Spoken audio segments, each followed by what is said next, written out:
There's an interest in Jewish history.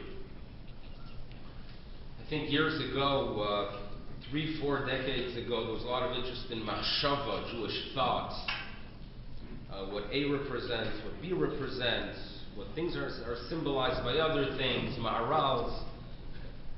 And today there's more of an interest in something that's tangible, that are facts. So we want to understand our history, understand events, controversies, views of the past.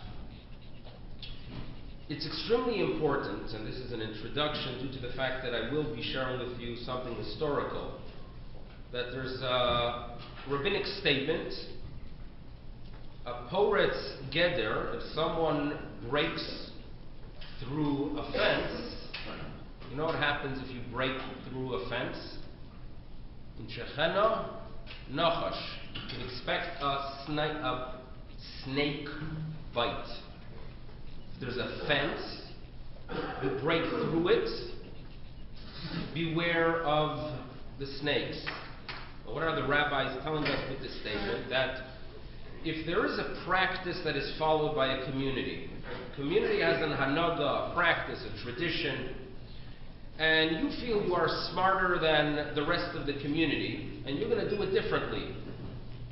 You know, you're a great historian, and you found a reference from the 14th century that someone had a specific view, and you decided that you're going to bring it from Germany of the 13th century into Thornhill of the 21st. But it's a practice that the community does not follow. But you feel you are different than them, you separate yourself from the community, you are breaking a fence. And it's not a good thing. Now, this warning does not just relate to a leniency that I have found, but to a stringency as well. As we all know very well, there's a concept of yuhara. If you think that you are wiser than everyone else, and in front of rabbis, scholars, or community members, you bring about a stringency that you spotted or you figured out based on a new reading into a Rambam, that is quite problematic as well. Klal Yisrael has, a community has a practice, a view, a philosophy. Respect it. Respect it. Don't think that you are better than everyone else. Keep that in mind. Nevertheless, there's a lot to learn from history. And I personally am going to share with you today a little bit about Krakow, and specifically a 16th century authority who lived there, who we are all very familiar with, the Ramah, Ramosha Isserles. Born Krakow, passed away there. His yahrzeit was actually yesterday. We didn't have bonfires by him, right? There's no Hilula in Krakow, thank God, right? We have enough with Hilula and Miron, which is problematic at times. So imagine if, it would be Krakow. But nevertheless, his impact was extremely significant for those of you who are descendants of Ashkenazi Jews. His notes on the Shulchan Aruch became the foundation that guides us how to practice our Judaism. We live our life Ubnei Ashkenaz Yotzim Biyad Ramah. Right? You've heard that statement? That we Bnei Ashkenaz, we lead our lives based on the teachings of the Ramah. Now, I'm going to share with you a tshuva from the Ramah. In other words, besides the fact that he added his insights to the teachings of Rabbi Yosef Karo as they appear in the Shulchan Aruch, which was printed in the second half of the 16th century, the Ramah was asked questions, many questions, from many rabbinic authorities. He was asked questions from a young age. He was probably 25 when he was already dealing with major issues. There's an interesting tradition, which is untrue, that the Ramah passed away at age 33. So, by now it's less known, but in the past people believed the Bava Maisa that he passed away at age 33. And they like linking the Ramah to the number 33. Why? He passed away on Lag BaOmer. In one of the printed editions of the Taz, it says that his yard site was in the year Shin Lamed Gimel. It's a mistake, it's Shin Lamed Beis, but nevertheless there were a few references to the number 33, so they tagged on a few other 33s upon him. But he lived beyond age 33, there's no question about that.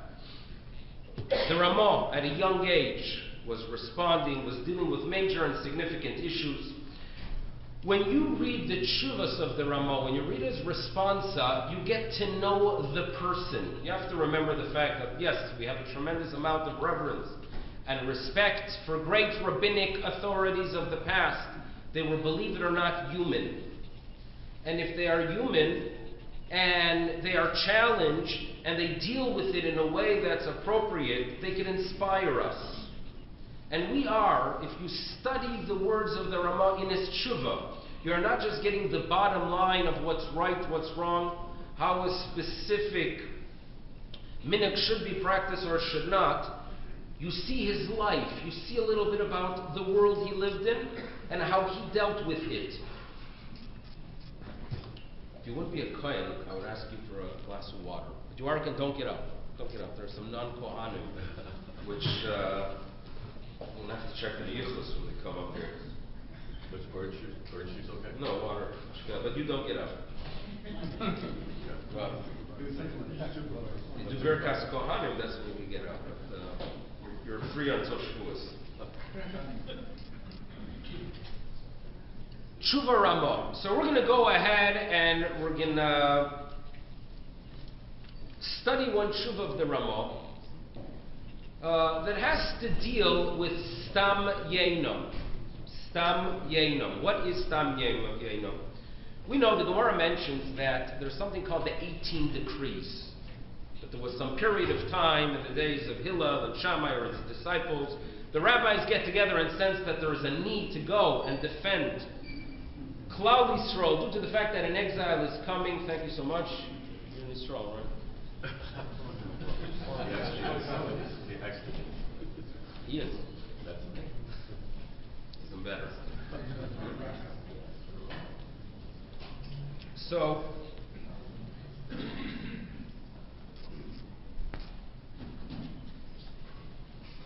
we're talking about the 18 degrees, the Yud Ches Dover. Familiar with them? You told me not to get the water. Can't trust the Kohanim. Kohanim is freezing him. The rabbis made decrees. Several decrees, we are extremely familiar with them. In other words, for example, the rabbis at some point realized that if we do not go ahead and prevent the Jewish people and limit their interactions with the society that they live with, they're going to lose their identity. So they placed decrees on wine, bread, at one point oil. Oil, olive oil. There was one time a rabbinic decree that it had to be made by a Jew. Right? You couldn't go to Costco to pick up your olive oil. You would have to go ahead and go to the kosher store and kosher aisle and pay 3 times the price. Baruch Hashem, that decree, right, it was too overwhelming for Klal Yisrael. They nullified it. Fine. There was a decree at some point on bread, that the bread had to be baked by a Jew. There was a later decree on beer, believe it or not. That there was a rabbinic decree on beer, that you're not supposed to drink beer in a tavern that is owned by a non-Jew. So, that's a later one. It's in Ashkenazi Jewry adjusted it, that it only applies to date beer. This is a German authority in the 11th, 12th century that says, you know what, grain beer is fine.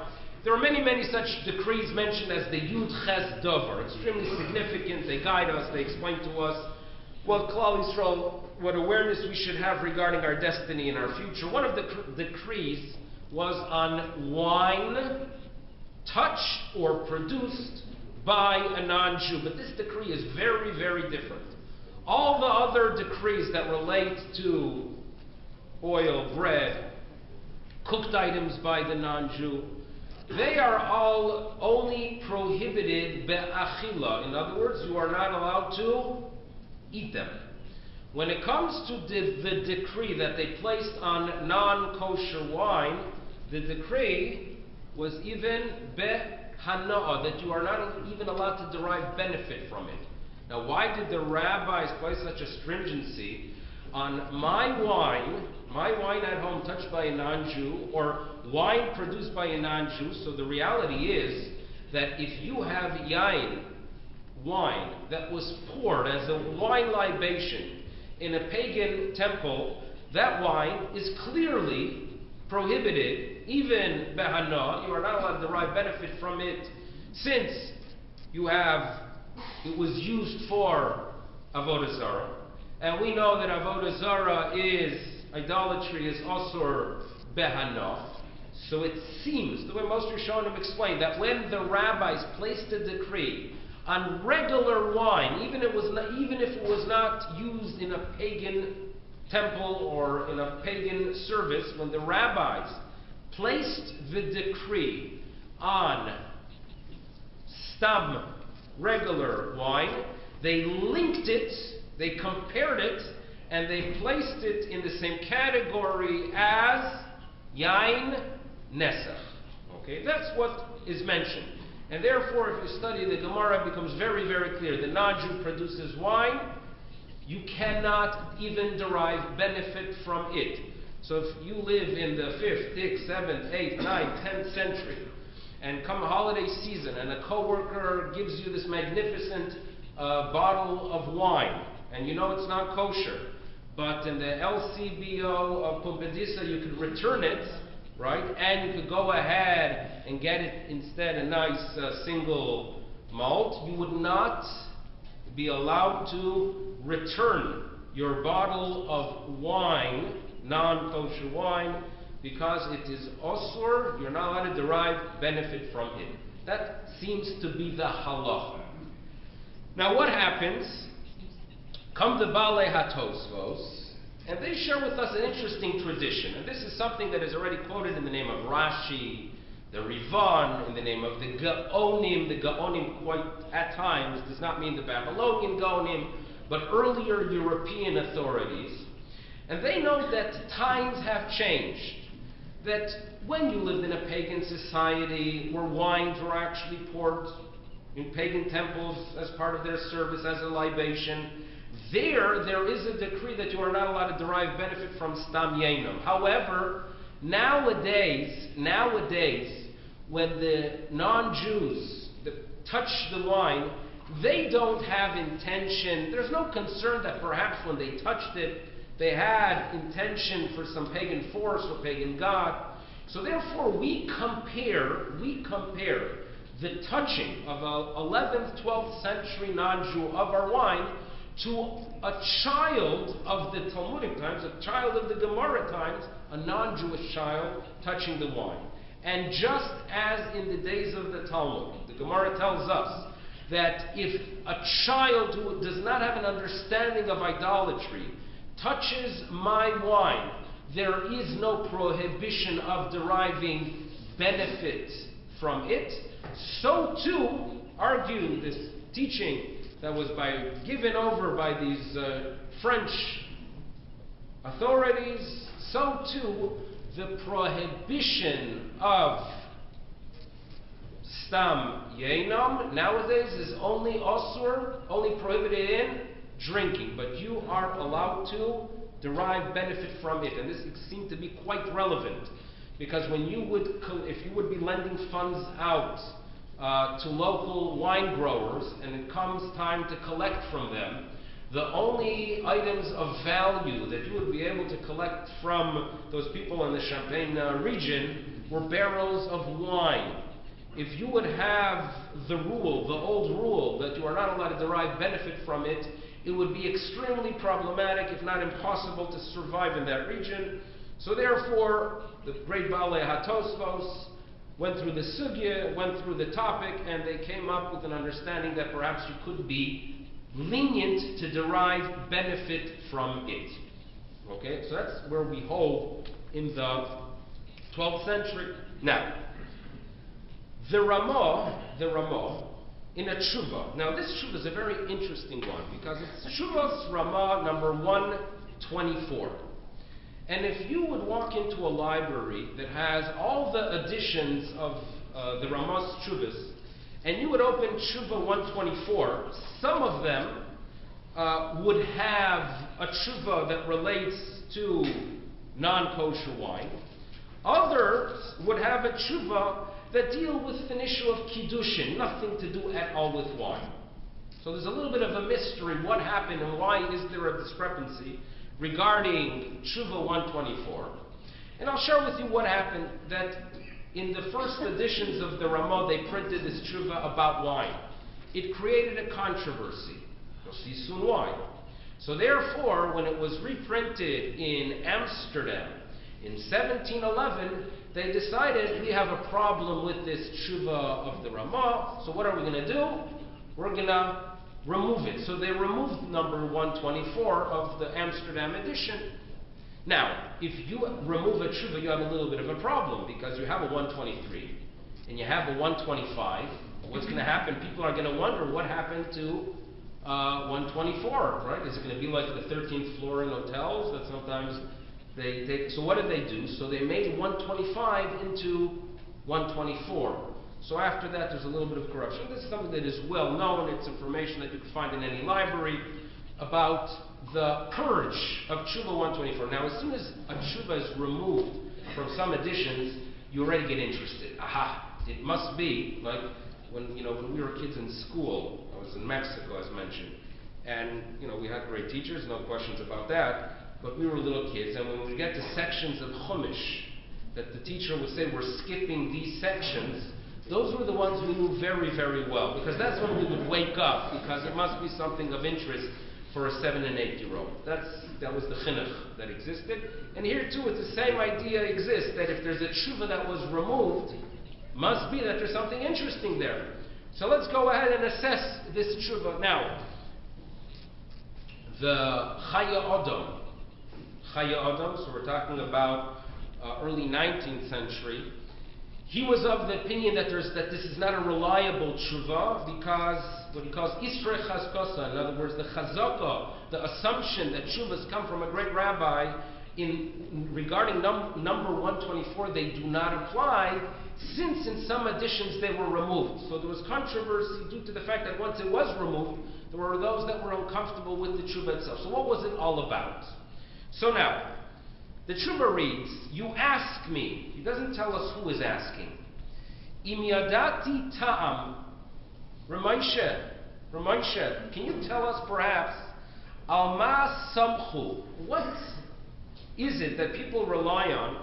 Shenispashet haminag, that there is a custom in Marin, in Moravia, ubichlal bishar medinos, and in other countries. So again, he mentions that there is a problematic practice in Moravia and in other countries. Remember that? In other countries, that what? That our people are mekel b'shtias stam yenos. That people, Jews, are lenient not just in deriving benefit, from non-kosher wine, which could trace back to the Balei Atosfos and even Rashi, but even drinking. How do you defend such a practice, which violates so much of what our tradition is about? Now, why is this a fascinating tshuva?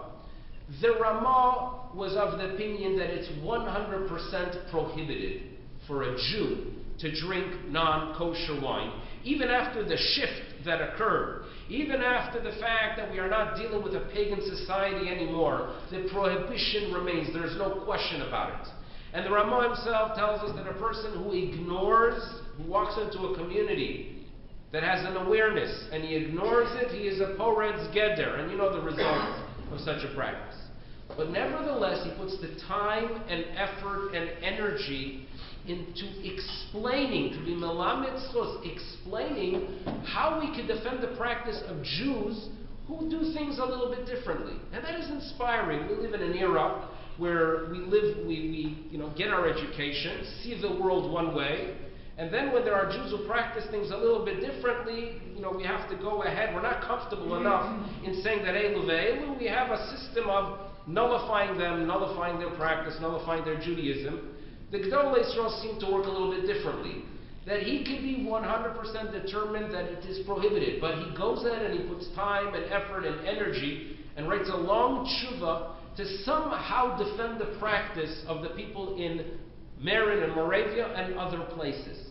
That is greatness. Now, if you read in detail his halachic discussion and how he defends their practice, it's weak. Now, he agrees that it's weak, but even with our own limited minds of the 21st century, we understand very well that it is a little bit weak. Now, it is built on the fact, this is a little bit technical, that works as follows. I told you that nowadays, meaning since the 12th century, we are of the opinion that we compare the non-Jew touching our wine to a child, what the Talmud calls a tinok ben yomo, a child who has no understanding in idolatry, who has absolutely no understanding of avodah zarah. We compare the Gentile touching today to the child touching in Talmudic times. And therefore, it is only asur. It is only asur b'shti. You only are not allowed to drink it. However, you know what? There's actually a dispute in the Gemara. The Gemara in Avodah Zarah and Nunzai has a machlokas between Rav and Shmuel. And the Gemara is talking about a child, a Talmudic Gentile child, who touches wine. And the Talmud has a debate, what's the status of the wine? Rav says, yeah, you're right, it's also v'shtia mutar mano. Shmuel says, it's mutar afilu v'shtia. Okay? So Shmuel is of the opinion that the child, the Gentile child in the days of the Talmud that touches the wine, sounds like Chad Gadya, right? What's the status? Shmuel is of the opinion that you're allowed to drink it. Rivan, Rashi, the tradition that existed in France was that nowadays we compare the Gentiles to a child. So Ri sends a question to Rabbeinu Tam. We have a serious problem here because I heard rumor, someone mentioned to me that you, this is in a Tosfos, that you, Rabbeinu Tam, in Shir mentioned that we paskin like Shmuel.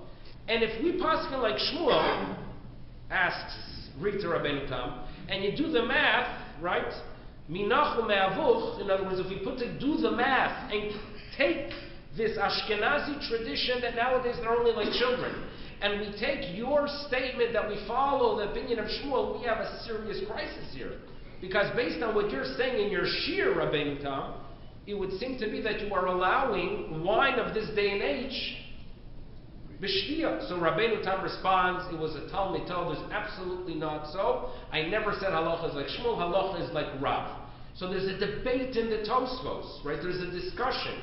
And there is one statement that would seem to indicate that you could be lenient, and that is something that the Ramah quotes, that perhaps they had a tradition, these Jews in Moravia, these Jews in other places, perhaps had some kind of tradition that they follow Shmuel, and therefore if they combine the dots and they connect them, the result is going to be that they are lenient even in drinking it. It is extremely difficult to buy, but nevertheless, the Ramah is determined to go ahead and find a way of defending that they are no longer considered like avaryanim, that we can still trust them. That's what he's determined to do, that they should be bechlal poshin. That's what he tells us. Greatness, not in any way, shape, or form to apply, but greatness to go ahead and learn from what a great man does. Now what's interesting is that there's one statement that he takes for halacha, and this you have to speak to your local halachic authority. There's one thing that he says, listen, that what I could go ahead and tell you halacha l'maisa is that if you have a chola, if you have a sick person, even if it's ein bo sakana, you could be lenient nowadays with non-kosher wine. And this is something that's quoted by a Magen Avraham. Not everyone, of course, agrees with it, but this is a tshuva that's discussed, debated, until it's purged. Once it's purged, it's discussed and debated even more. I have here an edition that is actually from Warsaw of 1883. It was brought back into the tshuva. So different editions. It's a fascinating tshuva to trace, to try to figure out why some people felt it should be out and why others believed that it should be in. Now, I'm going to ask you a question. I mentioned that the Ramah talks about a practice that exists in Marin, in Moravia, and in other places. Where are the other places? I think I know. I think I know where the other places are. And the reason I think I know, and I think that the Ramah knew as well, is because there is a tshuva from a rabbi by the name of Rabbi Meir of Padua, the Maharam of Padua. Okay? Maharam from Padua. Padua is in Italy, not far from Venice. He was actually Rabbi Meir. His official last name was Katzenellenbogen. Katzenellenbogen is a good last name. If you ever want to choose a last name, you know, there's some rabbinic last names like Soloveitchiks, like real great last names. Katzenellenbogen was a rabbinic name starting in the 13th century through the 18th, 19th centuries. It's a real solid, one of those last names I'm jealous of, is the Katzenellenbogen. So, Rab Meir Katzenellenbogen, born around 1473, more or less. He passed away in second half of the 16th century. A rabbinic authority quoted by many, and the tshuva I'm going to share with you is quoted by the Ramah in Shulchan Aruch. So you realize the significance. The Ramah was aware of this tshuva. And the issue that he deals with works with the following. In Venice, there was a merchant, not Shiloh, no. Okay, there was a merchant in Venice. The merchant in Venice had children in an island off Greece, the island of Candia, of Crete. The island of Crete. You've been there? You've been there, okay. So, Venice at the time, in the 15th century, the Republic of Venice controlled the region, controlled the sea routes, and they had control of Crete as well. Crete produced wine. They were known as sweet wines. So there was a situation of a good Torah Jew who he lives in Venice, his children live in Crete, and they had the following geschäft, the following business, that the children would produce the wine in Crete, ship it to Venice. The father in Venice would turn around and sell it to local merchants, and they would take it into Europe. Fine, sounds like a good industry. And eventually, he signed a long-term contract in Venice. He signed a long-term contract that over the next X amount of years, he's going to be supplying X amount of barrels that originated in Crete. What happens is that there are Rabbonim in Crete, and they come to the vineyards and they meet the son, and they say, what's Shalom Aleichem? What do you do here? I'm in the wine industry. The wine industry? Who's producing it? Who are your workers? Non-Jews. Non-Jews are touching your wine? What do you mean? It's also, you're not allowed to derive benefit, asked the rabbis of Crete. And they were extremely upset with the fact that these children in Crete are sending things to Venice. So he sends a letter to his father in Venice. What do I do here? So they turn to the authority, the well-respected authority, Maharam Meir, Rabbi Meir from Padua, and they ask him, what do we do? So he shares with us this story, that there was a person from Venice, Osek v'Frakmatia, his kids are in Candia and Crete. He sends them goods there, they send him back wine, and then suddenly, and he notes that no one said anything for a long time, meaning in Venice, they knew about it. Venice, the locals, the Jews, the shtibel, other friends of his shul there, no one mentioned the word. But when the rabbis in Crete found out about it, they believed that this is a very serious problem. Now he notes that it could be that the reason that in Venice no one said anything is because the following. Because Avonosenu harabim, notes Rabbi Meir, that due to our sins, Ein biyodeinu limchos begalil zev, and in this region, we have no way of stopping. The Ruba does not just mean the majority. It means the majority of Jews who lived in the region of Venice in the 16th century. And again, this is a tshuva that the Ramah himself quotes. Hakonim me'arelim bashuk, that they buy non-kosher wine in the marketplace, v'shosim osam, and they drink it. So in other words, where the product arrived in Venice, it was viewed as permissible. In the island of Crete, they had the traditional approach where it's viewed as that which is prohibited. So he notes that the reason that up until now no one in Venice made a stink is because in Venice, unfortunately, people drink non-kosher wine. So how do you deal with the issue? So the Maram at the end comes up with a leniency, which is again quoted by the Ramah, that since he signed a long-term contract and it's going to be like a tremendous hefsed, like a great loss, so therefore we have to allow it. Meaning the leniency of the Maharam relates specifically to the fact that post facto you could derive benefit. So therefore the post can make it very clear that no one, even in the 21st century, should go ahead and intentionally, lechatchila, go out and purchase non-kosher wine and use it as a way of parnasa. Post facto, if it lands up in your lap towards the end of December, it would be permissible, according to the Maharam and according to the way the Ramah quotes him, it would be permissible to return it to the LCBO to go ahead and purchase your drink of choice. Fine. This is the tshuva of Maharam of Padua. It's quoted in the Ramah, and that indicates that in what city, in what region, were they extremely lenient, ruba de ruba, with non-kosher wine? Venice. So now I'm going to ask you a question. The Ramah was aware of what's happening in Venice. When he writes his tshuva, he notes that you should know that I need to explain to you why in Moravia and in other countries. Why does he not spell out the other country? Why not mention the fact that in Moravia and in Venice, they are lenient, unfortunately, with even drinking non-kosher wine? So you could argue. It's a general, so that it applies to other places as well. So it's okay. You want to give something general, perhaps. Lashon Hara. So it's printed in the. We didn't purge it out of the. You're very into the Lashon Hara thing.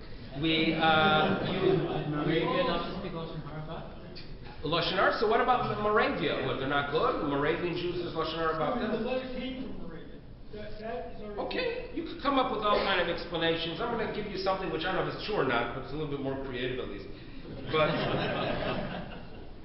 it works as follows. Now, when the tshuva of the Maharam Padua that I'm holding here was printed in New York, you know that over the past few decades, they took the works of the Rishonim, which were printed in old Rashi fonts where you don't have one letter that's complete, with enough mistakes on one page that you could write a whole Dvar Torah. In other words, rabbinic journals of the past were basically identifying mistakes. David Cohen in New York put out a whole sefer called The Mistakes on the Torah.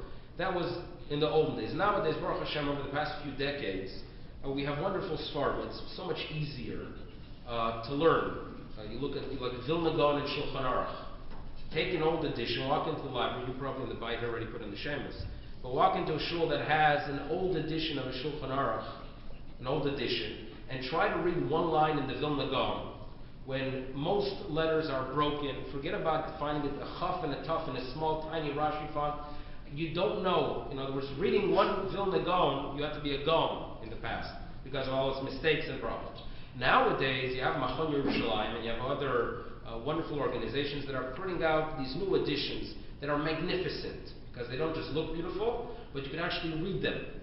And sometimes they are enhanced with these footnotes from Talmidei Chachomim and scholars. They share with you very fascinating information.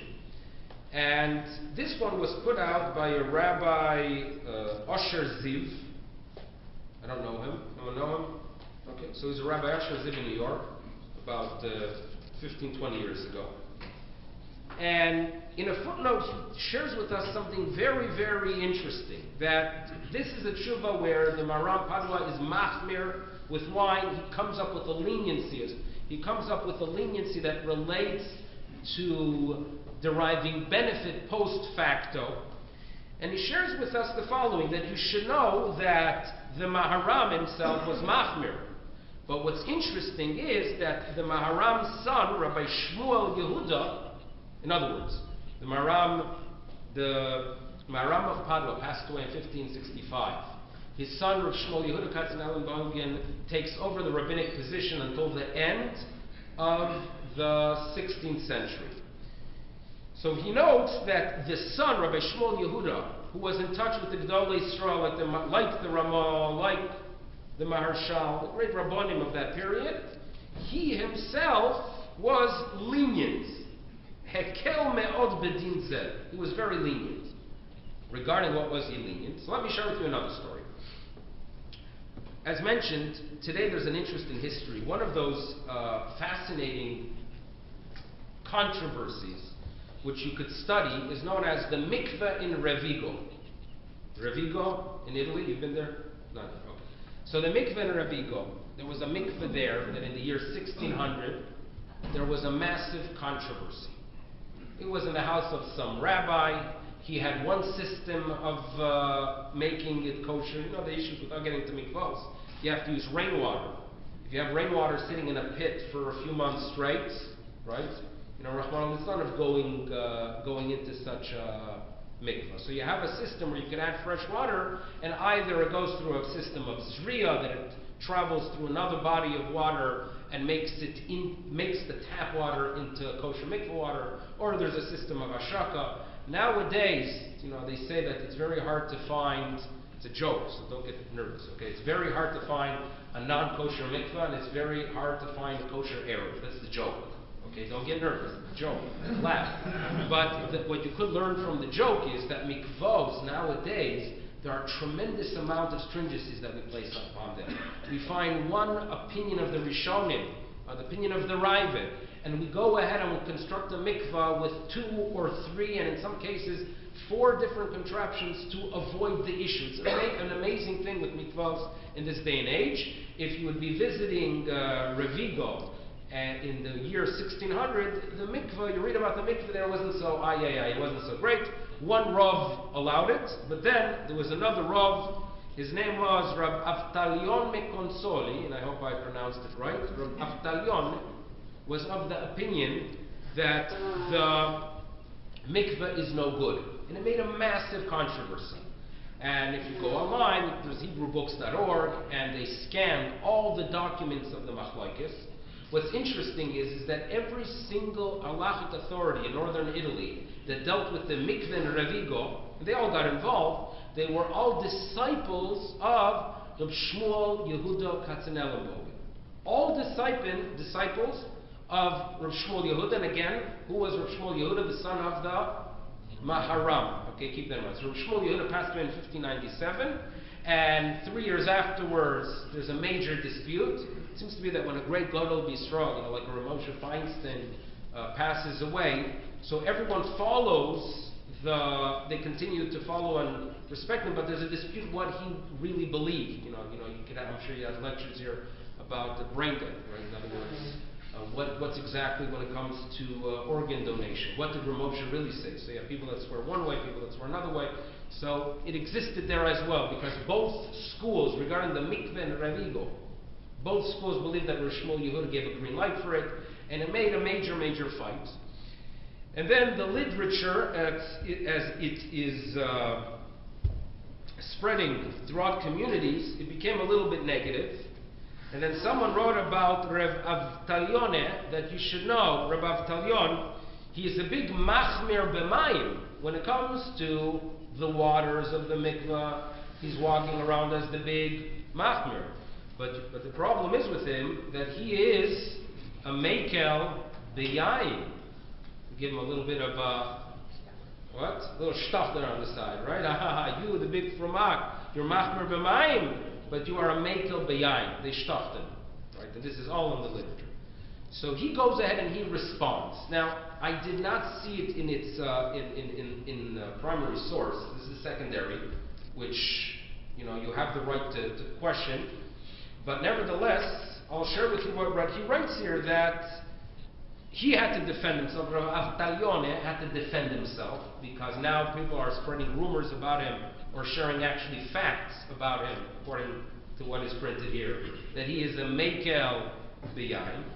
And he notes that you should know, Badovar Zeh, I am hanging myself on the big tree, meaning I'm relying on the Maharshik, on Rabbi Shmuel Yehuda Katzanelenbogen.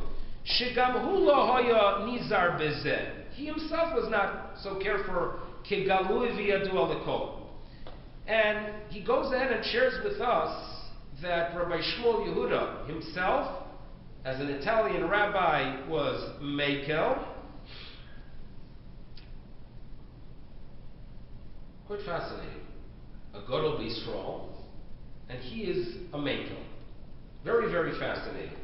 That was Italy. Italy was in general a very interesting place. Rabbi Shmuel Yehuda himself had another disciple called Rabbi Aryeh de Modena.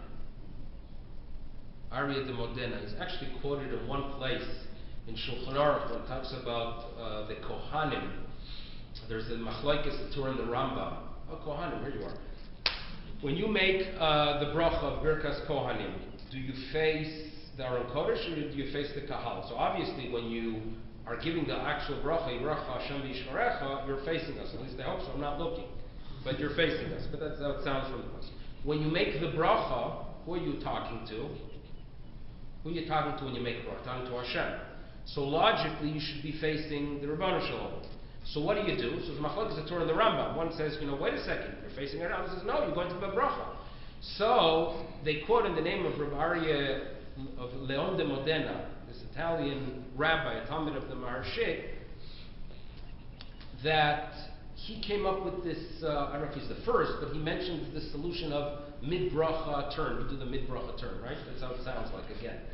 So he's the one, he a very fascinating Italian rabbis. I think I loaded enough already with interesting Italians, and I have to be careful here with, you know how they take care of issues. So, a very unique practice, but I think perhaps I have a little bit of an understanding, to get back to your Lashon Hara. It is possible, again, it's not probable, but it is possible, that the Ramah did not want to shake the boat, that it was known that in Venice there are those, Ruba de Ruba, that are lenient. And it was known perhaps among scholars that there are even rabbis in Venice that were lenient. And therefore, when the Ramah went ahead and he tells us that they're Mekel and Merim, he did not want to spell out Venice. Venice became a little bit of an untouchable, due to the fact that they had a practice that was, for a traditional rabbinic authority, problematic. Therefore, he wanted to leave out, he left out Venice from the discussion, not to shake the boat there. And afterwards, there was literature, and the fight continued throughout the 17th century. A lot to do, but I think practically what I want people to walk out with is as follows. Number one, don't you dare drink non-kosher wine. That's number one, right?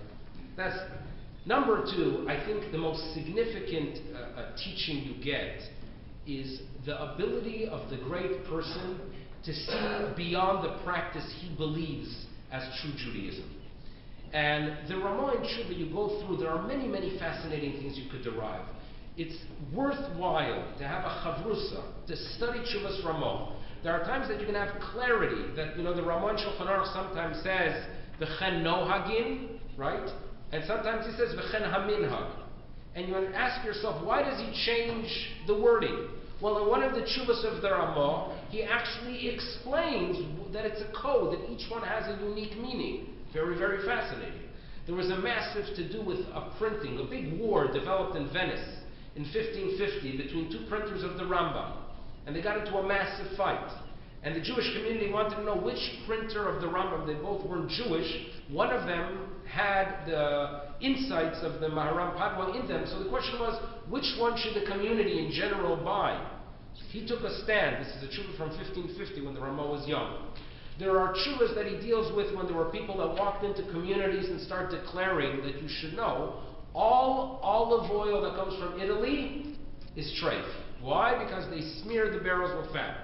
And again, this was a practice that the community was using the olive oil. One tumler comes in and makes a big to-do. The Ramah defends the Minig Yisrael, a value of Klal Yisrael.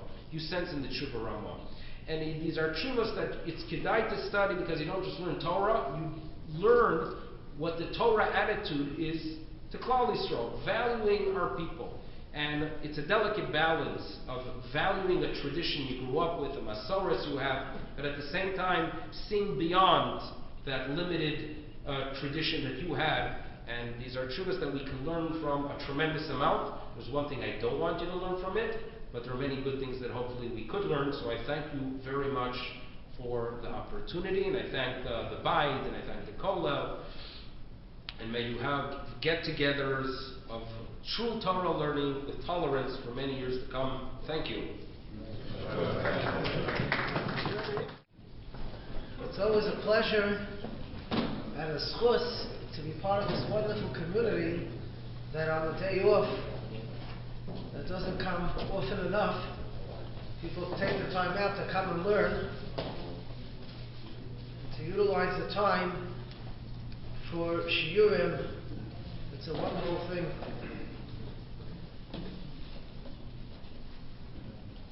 Before I introduce our Ma'adir Shir, I'd like to first thank the Bayit Adult Education and Melech for the work involved in putting together this breakfast and learn. I'd like to thank Rabbi Yisrael Goldman who put hours of work in. Also, just a reminder that Thursday night is the Yachad event, which we have hundreds of people learning together in about 30 different shiurim and different chavusas. It will take place upstairs. And everyone's invited to come. There will be many shiurim. You could just attend one or get a chavusa. And it's definitely an enjoyable event. We have the source of having Rabbi Milevsky. Rabbi Milevsky was born in Toronto. Many of you may have had the source of knowing his father, who had a great impact on many over here. Rabbi Yirmiya Milevsky grew up in Mexico City and Yerushalayim, and he's been a Rav in many different communities in Milwaukee, in Greater Buffalo, Memphis, and now here in Toronto in the B'nai Torah Shul. And Milevsky has got from his father many great insights, and definitely someone who has the knowledge and the background to discuss shiurim in many different areas.